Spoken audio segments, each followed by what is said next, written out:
Hello again. There seems to be a lot of anger around at the moment, a lot of indignation, anger in the media.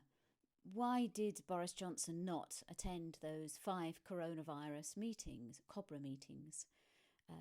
Anger at the government. Why did this country not join in with the European-wide initiative to bulk buy PPE? We're looking around for someone to blame, and we're angry about it, or at least the media would have it that we are angry about it. And it's right that we should hold those who are supposed to serve us to account. But we need to remember that anger is part of that process of grieving.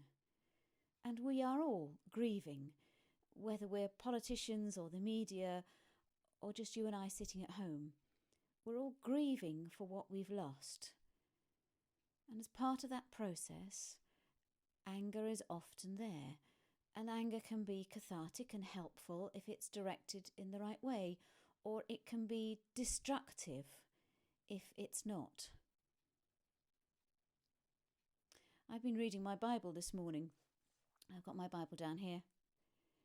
And in Paul's letter to the Romans, Paul was I suppose nowadays we'd call him a missionary or an evangelist. Paul was someone who had met with the risen Jesus as he was going off to persecute more churches, the new religion that had sprung up. Paul was a Jew who had met with Jesus quite unexpectedly, and suddenly had been revealed to him that Jesus was the Son of God. He was the way and the truth and the life. And Paul was so touched and so changed that he changed his entire being, his entire purpose. He didn't change his personality, but he was fired up and moved to spend the rest of his life planting churches and encouraging churches. And as part of that, he wrote letters to them. And eventually the Roman authorities caught up with him and told him that he was being naughty and bad, and they took him to Rome and they imprisoned him. And even from his imprisonment in Rome, he wrote letters. So even whilst he was in more of a lockdown than we are now, he wrote and encouraged other people. And as part of his letter to the church in Rome, he wrote this: rejoice in hope.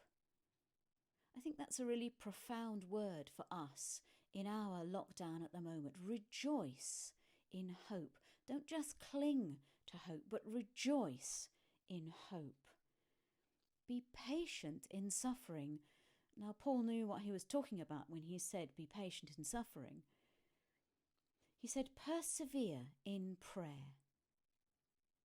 Now, all of these things are part of our spiritual disciplines: to hope, to be patient, and to pray. And he says, contribute to the needs of the saints, extend hospitality to strangers.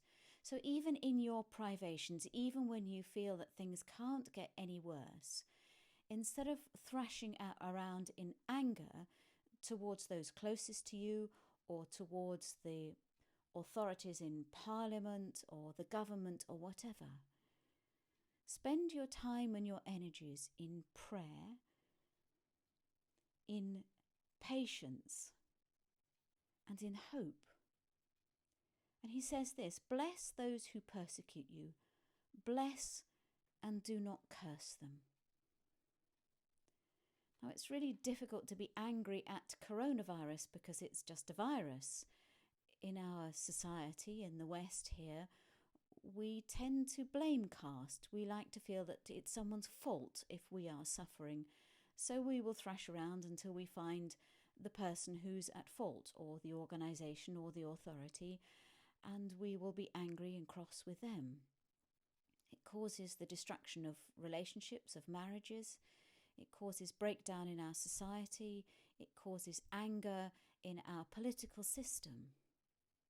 When we come out of this lockdown, there will be those who have benefited, those who flourished politically, financially.